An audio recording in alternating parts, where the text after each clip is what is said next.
Welcome everyone to the Naked Founder podcast on location. This is the podcast where nothing is hidden. The episode of the Naked Founder podcast is sponsored by Financial, the home of money for women. Our guest today is none other than Tom Dunlop, CEO and founder of LegalTech Summize, which has just raised $50 million. Before Tom embarked on his hugely successful business career, he was the European #1 badminton player, but he turned his back on his Olympic dream to become a lawyer. It was while working as a lawyer, he saw how technology could speed up legal processes, so he launched Summize. Summize is headquartered in Manchester, but has offices in the US, in San Diego, and in Boston. A big welcome to you, Tom. Thank you for having me, Chris. Absolutely. Tom, we always start every episode of the Naked Founder podcast with the same question, which is, what do you wish you'd known at the start of launching your business? That's a good question. I think at the start of the business, most people always look at the next milestone. Like, I was just so desperate for someone to give us some money to get going that I think I now look back and go, think a little bit longer term. Think a little bit about what the business could be and make those decisions based on a slightly longer time frame, which is very easy to say now, but I think you do rush into trying to prove out revenue, trying to get investment from whoever will give you money, for example. And it's worked out, well through the years, but I think there was certain decisions or certain things that I was close to doing or we did and we had to pivot because we were just very short-term thinking. So I think that's an interesting one that I would have wish I'd known when I started. Do I think that's a fascinating point. The reason I asked that question first is because it spawns other questions. Yeah. And we're going to talk a little bit about sport, but we know the statistics, the number of businesses that don't make a year, don't make 2 years. Yeah. So if you're a startup and you're talking about 5 years and 10 years, then you're almost taking your eye off the ball of the stats that are against you for the first year, the first 2 years.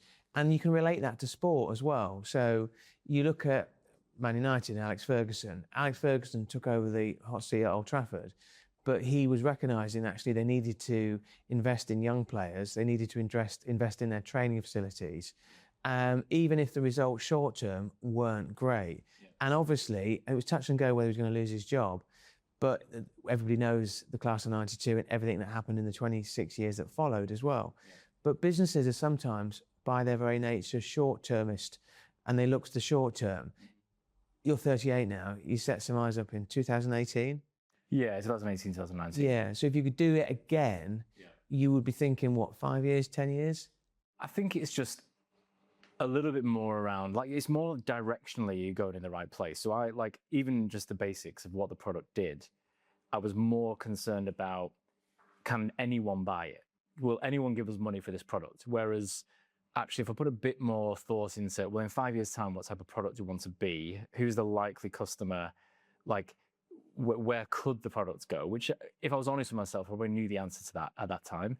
Then we would have probably made some different decisions about who we targeted, how we made it more repeatable earlier. So I think I could probably cut down maybe even a year or 2 years off the initial years of founding Summize, where we were finding our way by giving that a little bit more long-term thought. I'm not talking about doing a financial plan for 5 years. It's directionally, where is the business going to play? What market? How do you want the technology or the customer to evolve with the tech a little bit more? I think there's a little bit more on that than necessarily just a financial plan. But the funny thing is that the business is started 2018, it's now 2026. You've done your Series A, you've done your $50 million raise as well. You've probably got, I'm guessing, a 9-figure valuation for the business as well. But you could have probably shaved a couple of years off that, where anybody on the outside looking back would say meteoric rise. Yeah. I want to talk to you about sport, okay? But before I do, this is the Naked Founder podcast as well. You can never forget the names of your children. You've got 3, and each of them have got a tattoo, haven't they? They have, yeah. I wonder if they get smaller over the years, actually, because I went big with Olivia, who's our first, obviously not knowing how many children I was going to have, and then the second, and then third, and that has got to be it, because I've not got many arms left. Not got many canvases left. One of the things about you when I first discovered it, which I thought was amazing, was the fact that you were a top badminton player. Mm-hmm. I always thought badminton players would be quite small, but in terms of quite close to the ground. But how tall are you? About 6'2". 6'2". So you were the European #1 badminton player. Yeah. Flew all over Europe and beyond. Did a lot of traveling with your dad, and could have potentially competed in the Olympics as well. Yeah. You turned your back on that to pursue a career as a lawyer. Yeah. Okay. how good were you, and why did you make that decision to leave the Olympic dream behind? As for, well, how good was I? I think as a junior, so when I was kind of, in some ways always had something else on the side. I was doing my education, I was doing my law degree, I was at college, whatever it might have been. If anything, that was the highlight of my career in a lot of ways, probably because the pressure wasn't as much on just the career of being a sportsman. It was, I had other things that I could have been at that point. So I think even from a mentality point of view. 13, 14, you're talking Well, yeah, probably particularly between 15 and let's say 18-ish, around that time frame. I mean, it used to be known as being just untouchable in Europe. Like, there was no one who could get close. Did you literally have like a 15-match winning run? Or? Yeah, like it was, I'd win every tournament. I won tournaments 2-3 years above in Europe. Like it felt like I felt pretty untouchable at that point. If there was your dart player, yes, what would your walk-on music be? Yeah. I don't really follow darts, so I feel like this is a useless comparison. I'll let you decide. You didn't have a nickname or anything?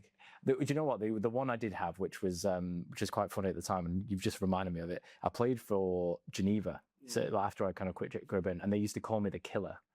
So they actually put it, I didn't even know they gave him this name, but because I was quite tall, I was quite aggressive on the court sometimes. I'd quite intimidate the opponent. They actually, on their website, they didn't tell me this, they called me the Killer, and I found it and translated it, and that was what their... Right, okay. Well, I'm going to be on my best behaviour, Tom. It's probably not the best because name, no. So you're absolutely, you reckon up win after win after win, tournament after tournament win. I bet your parents have got a trophy cabinet at home with literally every single trophy cabinet and every single newspaper cutout as well. Yeah. Okay, so you could have gone to the Olympics if you'd carried on with that trajectory. Why didn't you? I think you get to this point, I mean, every sports person goes through this. It's probably slightly different with football, but it was basically the decision of, how you're going to earn money. Like I did my law degree. It was, do I go and do the legal practice course and kind of go on the legal route, or do I move to Milton Keynes basically and become a full-time professional? When you get out of the age groups, you're competing against the world's best. You're not kind of the under 19 European champion. You're just against everyone. And so the life was very different. I did start doing that, and I was flying around Europe, and I flew on my own. I'd expense the flights. I'd lose in the first or second round because I was still one of the younger ones on the circuit. How did you deal with losing? Because you spent your entire career winning. Winning, yeah. I think it was an interesting dynamic where I look back now and think about my mindset at the time. And because I was almost invincible as a junior, the moment I started to lose, it did have a big effect on me personally. I think I forgot that sort of what we harness now a little bit, that underdog mentality. I think I'd gone from being the underdog from Manchester to being Europe's #1 and feeling untouchable. All of a sudden I wasn't the underdog. Yeah. And then the moment I started to lose again, I couldn't deal with it very well. And I think there was two things that happened. One, it did affect me, and I did feel that my performance suffered. I wasn't putting as much effort into training. But two, I think I did just have a realization, if I'm honest. I got exposed to the Far Eastern players that they were just a lot better. Yeah. Like, if I did go to the Olympics and I did this big bet, I would never have got a gold, like not in a million years. And it was just a realism where I was, yes, I can be good in Europe. I'm never going to get an Olympic medal probably. So do I want to dedicate the next 4 or 5 years of my life to potentially just attend the Olympics and hope that I don't get injured and I still manage to maintain being #1? And that wasn't the bet that I was willing to make. So a lot of sports people are successful at sport, but decide that they're not going to pursue that as a career. Yeah. And they go into business, and they're very, very successful at business as well. What are the skills that are transferable from elite level sport into elite level business? I think there's a number of different skills that are transferable. I think particularly in the early years, founding the business, there's that general just grit. That was one of the early things I found was you've got to be capable of being rejected and constantly keep on going back to the grindstone. I think when we started to actually build the business, one of the biggest things that we've had as a cultural, was one of our values, growth mindset, was like a 1% marginal gain, basically. How can we just do one thing a little bit better? And how can we empower the rest of the business to, I guess, always be thinking like that? And when I was an athlete, I think I used to think I was probably like superstitious with wearing the same socks or the same outfit, or I'd have like a certain grip that I'd use because it worked well in a particular competition, but really they were all just 1%. That particular type of racket strung at that particular tension was just one way that I could get an edge on my opponents. And so I was thinking like that, but I didn't necessarily know why, or I didn't codify it as being a 1% improvement. But looking back now, actually, it's kind of a lot of the mentality I've took into the business and tried to get the rest of the business to adopt that mentality as well. Yeah, I think that's so true. I mean, I am going to reach back behind me and I'm going to pull out. It's like a beer mat. It's like a card. So so when we're walking around, and I noticed this, and it's got your A, B, C, D. You know, A is for ambitious growth, B is to build a great business, C is customers who love us, D is disruptive innovation. There's no point you as a founder having a great idea and a culture if you don't relay that to your staff. Yeah. This is a 1%, isn't it? Yeah, 100%. And well, 1%. 1%. We've done those. I mean, those two things kind of coincide. So we've got the grow values, which is growth mindset, respect others, one team, will to win. Again, heavily influenced by sport, a lot of the cultural side of the business. But then I always find that people need a bit of a purpose. Well, why am I here? How do I contribute to the business? It's great that it's a great culture, but how am I impacting the headline business? And so we started to codify our objectives into A, B, C, D. So again, you know, there's the old saying, it's as easy as A, B, C, D. So we kind of have codified that. Everyone understands exactly what the business objectives are and how they personally contribute to it. And because that is so important that it feeds from the top all the way down through all your staff. And you've got offices in San Diego, you know, in Boston, obviously in Manchester as well. So you became an in-house lawyer at AppSense, where you met Charles Sharland, who's he's a big character, and he became an investor in Summize. So what did you learn of a founder like Charles Sharland, even before you launched Summize? What did you glean from him? I think I learned, well, I look back now, and like when I worked for AppSense, Charlie was this kind of, this huge character that when he walked, and he was like a presence in the office. When he walked around, like everyone was kind of revering him. And he's that 6'4" as well. He was about 6'4" as well. So he was a big character, like physically, but also he had this kind of aura when he walked in as the founder. And he used to just do these kind of huddles where we just start talking about something. Everyone would just be really motivated by it. And like everything he said was interesting. That was one thing that kind of I've carried through here, where when I started, I never thought that that was something I learned from Charlie. But as we've gone through the years, I've really noticed that actually how everyone looks at me or anything that I say in the office, if I stand up and have a conversation, everyone's like potentially listening in and everything is interesting. And that was something that I guess I've really started to kind of think a lot more about, because I know how I used to look at Charlie in that way. And I think that's something that I've taken forward. I think there's other things around what he's done for the business from a, I guess, board level. And I talked about it before, about the fact that think a bit longer term. One thing that Charlie always instilled in me in the business very early on was you've got to be paranoid about the future. Never not be paranoid. Always, there should be things breaking left, right, and center, because you're always pushing the boundaries. You should be, if things are nice and going well, then you're not paranoid enough. I call that healthy paranoia. Yes. Like, you know, what are the, you know, routes to market? What are the barriers to entry?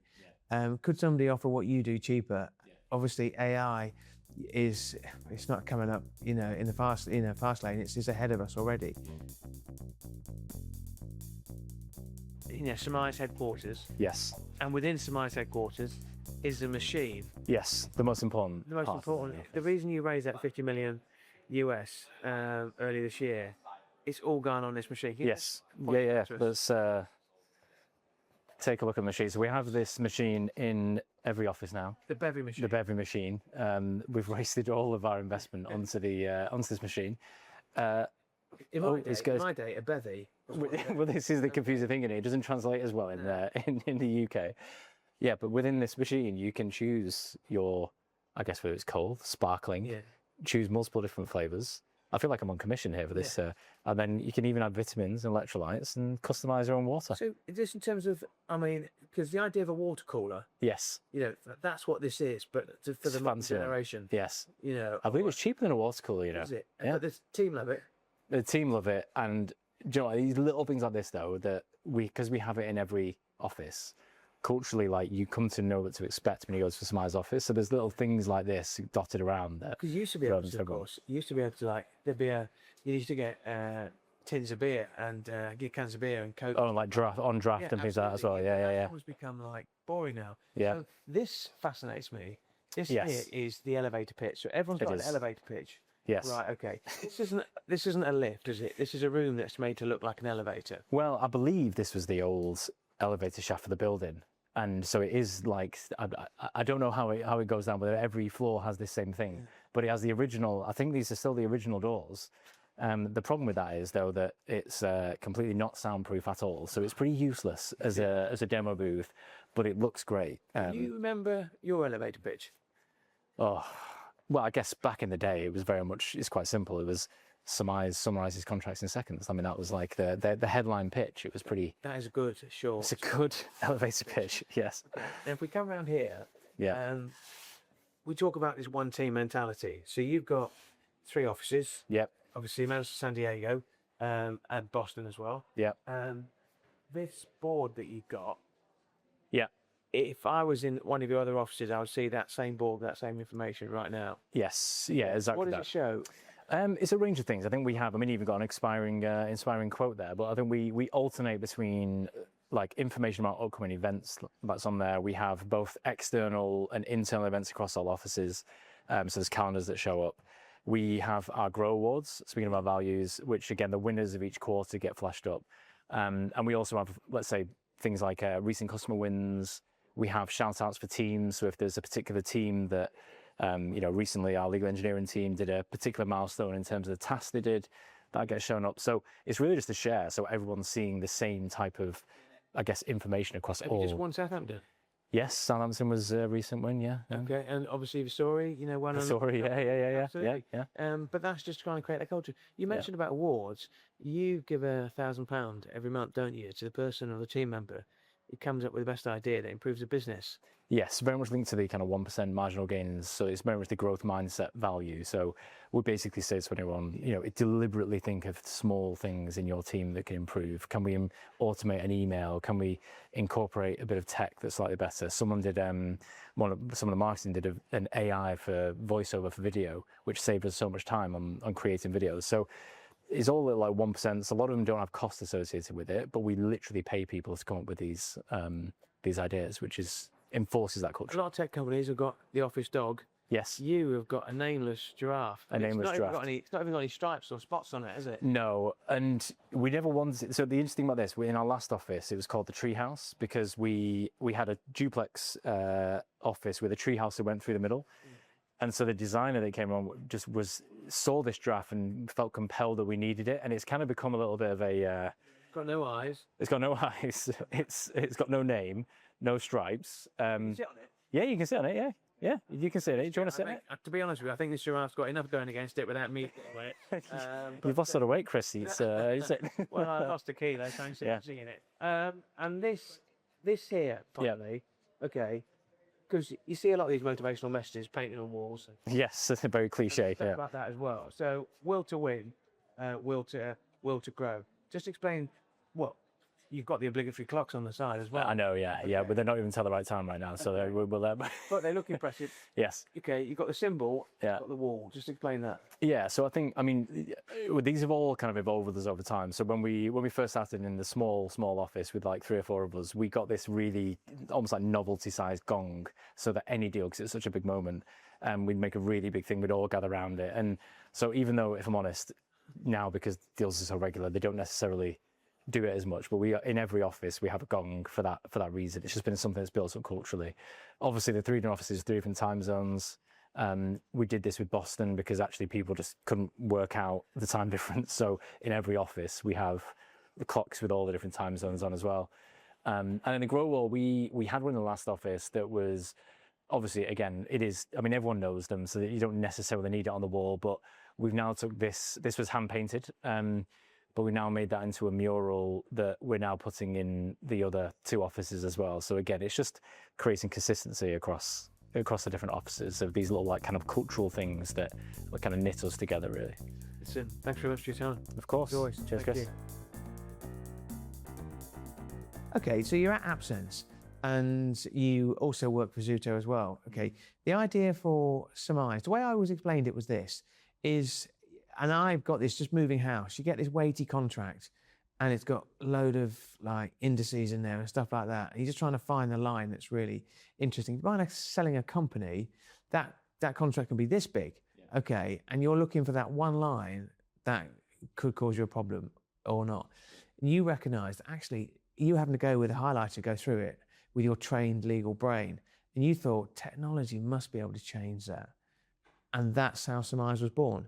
Exactly that, yeah. And probably at the time, obviously I wasn't technically aware of how you'd solve that problem. So if I'd known probably technically how challenging that was to do with a very unstructured contract, like it's basically like just very unstructured text and making sense of that, it's a very hard problem to solve. But it was just a huge problem that affects every business. Like in a consumer sense, if you sign up to terms and conditions, you're protected by law because you're a consumer. But in business context, the reason you hire lawyers is because you get no protection. If you're a director and you sign up to a contract to the business and it says, I mean, this is extreme, I always use this example, but you have to walk my dog for the next year and you sign that contract, like you've got a contractual obligation. You're not really protected by the law because you're a director of a business. So it's really important that people understand what they've signed up to. And it was just so manual to just try and find it. Everyone would file away the contracts in a filing cabinet. They'd only ever look at them if something went wrong. But there was so much hidden value in there as well that people weren't realizing. So that was the problem that I had, and almost the tech solution wasn't really what I almost didn't care how we solve it. We just had to create a product that could summarize the contract really quickly, and that was what we did. And the business has iterated more than once since, and you pivoted as well. The business today, Summize today, is no resemblance of business in 2018. Just describe Summize today. Yeah, so I guess as a product, we very much focused on, I guess, dealing with corporates or in-house legal teams. That's kind of where we focused. And the product itself has really gone from being it's almost like a point tool that solves one use case to anything to do with contracts. So what we did early on was embed our technology into tools that people use. So think Slack, Teams, Outlook, Gmail, Salesforce, HubSpot, whatever it might be. And whether you're creating a contract, we have a chatbot that can create a contract in Slack and Teams or in Salesforce. But whether you're reviewing a contract, we do AI redlining. We can do the intake where if you're sending something to legal, we manage that process. And then all the way through the review and negotiation. And then once it's signed, we summarize and store all the signed contracts. So is that frictionless? It's frictionless throughout, no matter what application you're using and also whatever the interaction is. And that's kind of what our product is today. So you mentioned, or we've spoken before, the US is your biggest market. I think you get twice as much revenue from the US as you do in the UK as well. You opened up in San Diego because of the different time zone as well. The obvious place to have gone to would have been LA or San Francisco. Yeah. Was it just a financial decision? No, I think it's a very intentional decision. So the same with Boston. The obvious thing for us really was probably New York, because there's not a direct flight to Boston, which is very frustrating for Manchester. New York was kind of where everyone just kind of naturally is set up on the East Coast. But the big thing I was very conscious of was culturally, we have, we talked before about the grow values, ABCD, this kind of harnessing of the underdog mentality. And I didn't want to lose that. And also we're sending some of our own guys to Boston.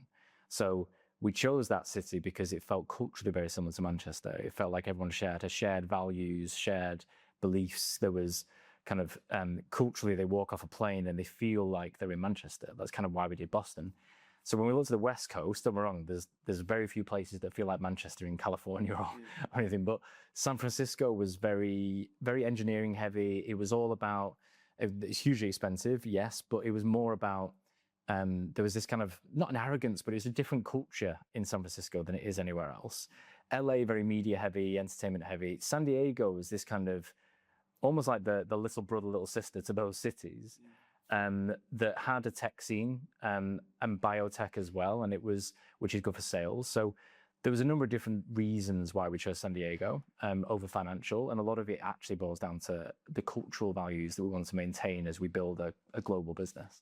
Summize is about 100 staff now and 8-figure ARR, so all the metrics being ticked as well.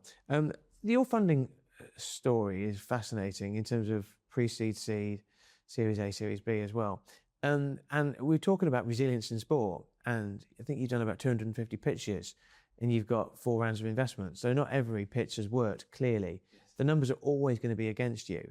But in order to get that investment, have you had to change your narrative? So when you're trying to raise pre-seed and Charles Sharland came on board, is the story all about you as the founder, or is it all about the opportunity that the business could potentially take advantage of?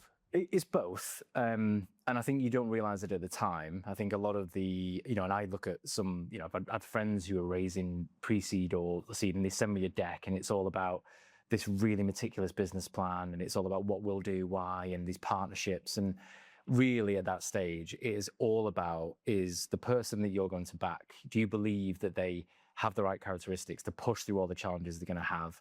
Probably are they a domain expert? Are they so passionate about this problem, more passionate than you will find on the market, that they will just do anything it takes to solve it? And then is the market, just a big market that they could pivot into? And is it exciting? Is there change? Can you envisage change in that market? So those kind of things are really what matters in the early stages. And even at Series A, like, there is obviously a proof point about traction to show that it's not just talk, that you have actually got a repeatable process. But a lot of it is just backing those three things. It's only now really when we've gone between Series A and Series B, you're really about, I'm graduating from being a exciting company that's clearly got product market fit to, well, now I'm coming in at a valuation, which means you need to scale to 10, 50 million ARR. Like, how are you going to do that? How are you going to open up new markets? How are you going to release new products? And that's a little bit more around the metrics, which we've had to mature over the years. A couple of things about your investment story. I know you've raised some, Maven came on board, YFM came on board as well, even before the 50 million that you just announced. I think you were asked at one stage to invest some of your own money in. Yeah. And that, they call it hurt money, don't they? It did hurt. Absolutely. Because if you want other people to invest their money, you need to show that you've got some skin in the game as well. So just tell us about some of those things. And also, I think your second child was born in the midst of one of your investment raises and a house move as well. Yeah. So, like, investment, it's all consuming, isn't it? It is. And I think, I often tell the positive slant on it, which is a lot of people assumed, and they don't really maybe anymore, but that you quit your job one day, you have no income, and then you put all into, this was kind of the old narrative about what founders did. So I always tell the positive, which was, well, no, I did get investment, so I had a salary. Like, it wasn't all negative, but right in the moment, it was tough, right? We had one child, and we just welcomed our second child, Annabelle, just there. Literally in the same week that we did the pre-seed. Then I had to quit my job, and we'd moved house, like you say, about 4 weeks later. So we increased our financial burden on us. My wife went on maternity leave, and I took a 50% salary cut. And then not long after that, probably about 12 months after, and this is having those investors on the board that are like, we'll put money in, but you need to show willing. And I naturally have a drive, but I think that some investors want to know you've got a financial incentive as well. So yeah, at that time it was tough. I remember thinking, I've got no savings, like, we're literally struggling to get by day to day. We're like, my big bet is like, a lot of people do stocks and shares, and they spread the risk and a bit, but like, everything was into this business. Otherwise, I'm back to almost regressing by 10 years at the start of my career ladder. Like, it was that kind of decision. There's two things though. There's one, which is you can't have a plan B. You've got to, because if you've not got a plan B, it means you're not totally focused on plan A. Yeah. And a phrase that Simon Swan, formerly of Hiring Hub and now of Youthful, uses, that when he launched his second business, he had to burn the boats, because if he looked behind and he saw a boat that could take him back to where he's come from, he might have jumped on it. Yeah. So when you're going through the really tough, hard yards of having to pay your mortgage, having to raise the kids, et cetera, and you've invested what savings you've got back in the business, you cannot think of anything other than succeeding. No, and you talked about lessons from sport, right? I mean, I always have this vivid memory of, which probably affected when I chose to not pursue the badminton, was I was in Poland, and in this market town, I was an 18-year-old in the England tracksuits, brand new kit. And it was about 2 hours away from Warsaw. I remember just thinking to myself, I'm surrounded by poverty. And I used to play Polish players where this was their life. If they didn't make it in this sport, they don't have a plan B. And I had a plan B because I was doing law. I was like, so in some ways it did probably make me think they want it more than me, because this is everything to them. And I think that narrative carries true of, you know, the business world. When you see who's made it in sport or in business, the thing that drives them is usually because they had no choice and this was their bet. And I understand that's why it's called hurt money, and that's why they want you to be in that position to a certain extent, is to channel that mentality to say, is this or nothing? You need to want it more than a comfy job. I was a lawyer. Like, worst case scenario, I go and be a lawyer. For an investor, that's not actually great, because if the founder can go and get a cushy job, if time gets tough, then it's that's what you'll do. Viable alternative. Yeah, there's a interviewed an investor / founder, and he always speaks about he's looking for people who've got the eye and the tiger. You know, when it gets tough, you know, and it's cliche to tough get going, but have they got that bit in them when things aren't working to actually come back and present and make it work? Yeah. And if you've got a vested interest, literally, you've got skin in the game, then you absolutely will. And so many successful sports people, boxers, footballers, have come from nothing. Yeah. And they want it, but they haven't got a plan B. You had a 3.5 year gap actually between your Series A and your Series B, which was the $50 million one as well. That's 3.5 years, a long time. But you delayed that Series B because you wanted to get all your metrics in place, the growth, the stickiness, et cetera, et cetera. So what was your philosophy between Series A and Series B? I mean, we had to make a conscious decision, I think, after Series A anyway, which was you kind of have two paths broadly when you're in tech, when you're raising money, is do you go down the path of just raise and continue to burn until the next raise, and you accept that you're always going to be, your plan is to burn through the money, but reach a certain growth rate. And that's kind of the plan. And efficiency is less of an issue as long as you reach this milestone before you lose cash, before you run out of cash. And that's the venture game. Or you go down the route, which is actually we want to build something which is a viable, scalable business. It might not be like the one that is a decacorn, but it's a business that will grow impressively, but you actually understand how all the metrics tick. And a lot of that, like maybe it's the British mentality, maybe it's whatever it might be, but we were always very much like, if it doesn't make sense, if it's not logical that you would just go and hire all these people, even though you've not proven it out before, like we as a management team actually, and as a board, we're very much like, well, that's not really us. Like we don't want to run a business that way. So we made a conscious decision that was, even though we've got the money and we could potentially be a bit more risky with it, let's make sure that before we just go and hire 5 more salespeople, we've proven out that go-to-market motion to that particular profile works. And if you add another salesperson in, they have the same results as the 2 you've already got. And we made sure we did that across sales, but then obviously that creates customers. How do we replicate that with our customer success teams?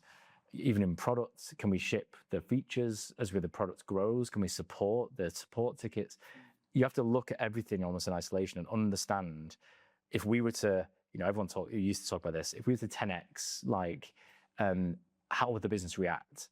And I think I always had that in the back of my mind where before we raise, a good chunk of money and do a Series B, I want to be able to confidently sit there and say, yeah, I understand if we just add a load more fuel to this fire that I know exactly how it's going to burn, kind of thing. So that was really what we focused on. Yeah, and because sometimes there's just almost, from a founder's perspective, there's almost this entitlement, this expectation that people are going to want to throw money at them. I almost wonder whether the term cash burn is over now. Yeah. Just talk about because you can talk about both sides of the Atlantic. How is a founder different in the UK to a US founder? And how is a US investor different to a UK investor? I think from the founder perspective, so I actually, I've been thinking a lot about this recently about, I mentioned before about that kind of ceiling of ambition, about what your network kind of, I guess, educates you, your environment educates you, your own personal experiences, kind of what does that give you as a ceiling on what you believe ambition is? And I mentioned before, my goal, honestly, I was, even training to be a lawyer, I was like, if I can work for a good Manchester law firm, and I could imagine one day I became a partner of a Manchester-based law firm, like for me, that was the dream. That was the ceiling of what probably I could achieve. My sports taught me differently than that, which was, hang on, I'm the best in Europe. I'm competing on a world stage. When I go to America, and particularly over in San Francisco, the West Coast, they're born with this immediate feeling that they will be the best in the world. Like they will create, America's the best place to do software. I'm in the valley. Naturally, whatever I create, if we're going to create something, it's going to be the world's best. I'm going to create the next Uber. I'm going to create the next. Like, that's their mentality. Anything less than that is seen as a bit of not a failure, but not ambitious enough. So it's just a very different mindset when you're starting off. Like, we never thought we were going to be that. It was more about, can we get to 100K revenue? Like, that was our first thing. And maybe we could sell it one day for 3 million quid. Like, that's what you start off with the kind of environment. More reserved. A lot more reserved, yeah. And it's not to say it's unambitious. It's just, it's just a very, if you're brought with this mentality and you see this happening, there's not enough unicorns popping up around you, then that is just naturally probably what you're thinking inside. I was talking to a US investor and they said, what keeps me awake at night is missing the big one, not losing money on others. Yes.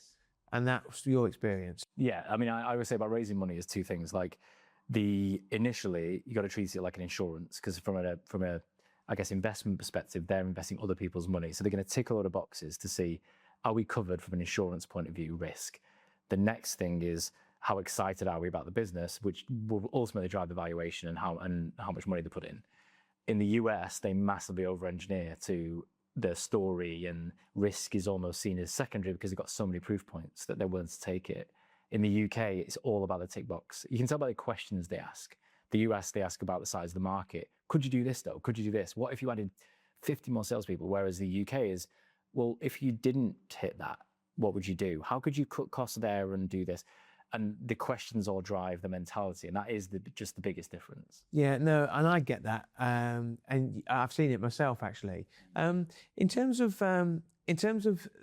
founders that you really admire, who do you really admire, and also how do you make sure that you invest in your own personal development?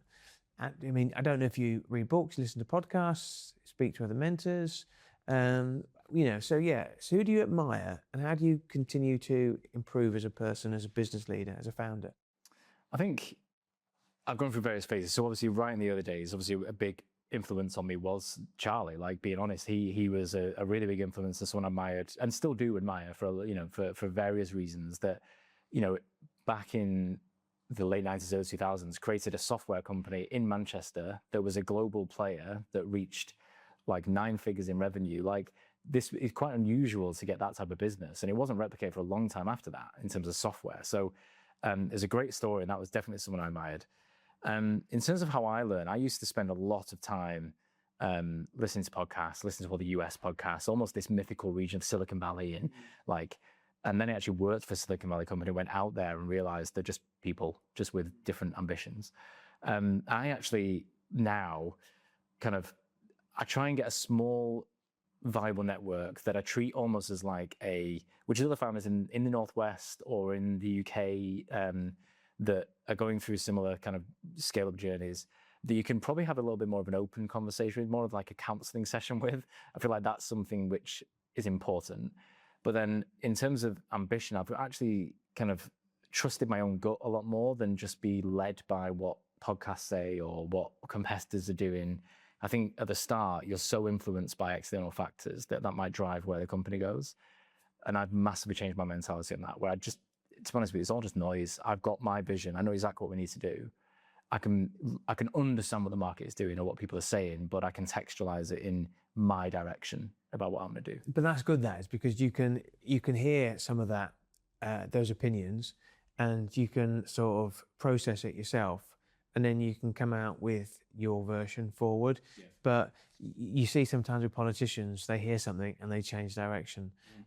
Whereas in business, you adapt and you evolve and you might pivot. Yeah. But fundamentally, if you were to change direction every time you heard a different opinion, you would just go round and round and round. Last question we always ask on the Naked Founder podcast on location is there's a tradition in the US where the outgoing president will write a letter to his or her successor as well. If you were to write a letter to a young Tom Dunlop or to somebody about to found their business, what would you advise them to do?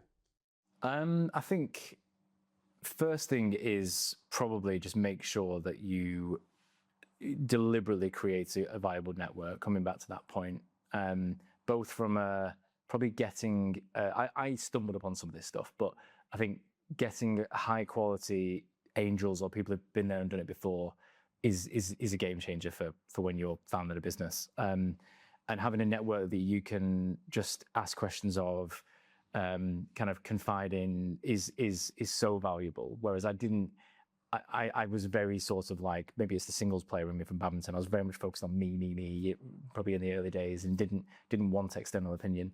So I definitely think that's important. And then I think the other thing is definitely a little bit more like, give a bit more thoughts about where this could go. Like, don't set your ambition, particularly the ceiling of that, to be so low to some extent. Think a bit further ahead and plan a little bit directionally towards that earlier. And I think they're the two things. There's loads of little micro things along the way, but just early days, definitely those kind of areas. No, brilliant. Massive thank you to you for your time. I do appreciate that, Tom. And thank you to our sponsor, Financial, the home of money for women. That's all for this episode. If you've liked this episode of the Naked Founder podcast, please tell your friends and family. Don't forget to press that subscribe button. My name, as always, is Chris Maguire. Thank you.